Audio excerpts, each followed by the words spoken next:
Here is my 3-minute review of Keeping Up with the Joneses.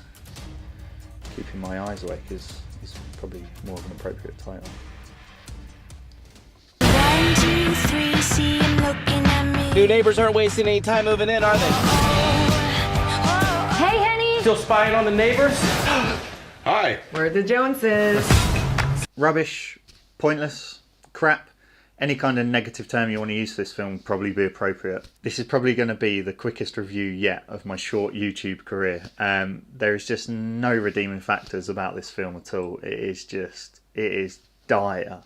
I was literally like 30-40 minutes in, and it's a nearly 2-hour film, of just thinking, when will this hell end? I was just like, every kind of aspect of this film it tried to be, it just didn't work.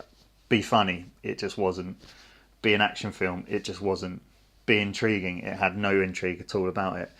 It was literally like, I can imagine them sitting down trying to think up a film, and some guy comes in and he goes, "Hey guys, I've got Gal Gadot. She wants to do a film. Let's try and work out something quickly."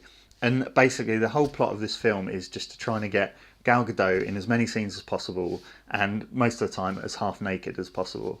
The plot is like the most basic plot you can ever think of. New couple move next door. The wife, played by Isla Fisher, thinks there's something a bit dodgy about them. Yes, of course, the couple seem too perfect, and then Isla Fisher delves a bit deeper and she finds out they've got a lot of secrets and they're hitmen or spies or whatever you want to call it. And then the film just kind of plods along from there. There's this really awkward, unnecessary, prolonged scene where Isla Fisher is following Gal Gadot to find out what she's up to, and they end up in kind of a lingerie section of a department store. And yes, Gal Gadot is half naked in lingerie and she's talking to Isla Fisher, and it's just the most prolonged, pointless scene. It is basically there just to get Isla Fisher and Gal Gadot half naked. This film was definitely produced by a whole male kind of production team. I go and see a lot of films, and it is on a very, very, very rare occasion that I actually contemplate walking out of the film. This film was one of those times. I was absolutely bored stiff. It is just a nothing throwaway film. I can't believe that so much money has been invested in this film to get it released. It could literally had £2 invested and it would have been the same film. It is just pointless crap. How actors and actresses like Jon Hamm, who was exquisite in Mad Men, or Wonder Woman Gal Gadot, how they've put their name to this film, I will never know.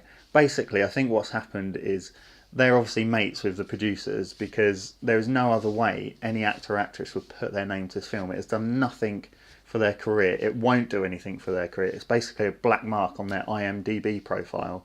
This film has absolutely no redeeming factors. It's absolutely pointless going to see it at the cinema.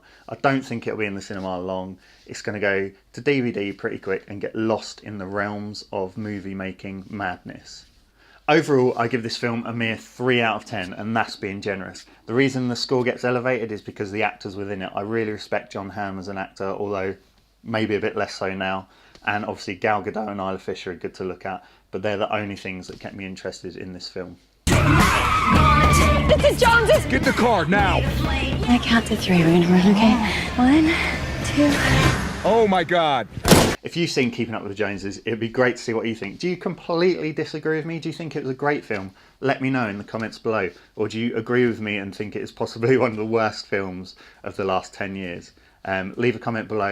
It would be great if you give this video a thumbs up. Thank you.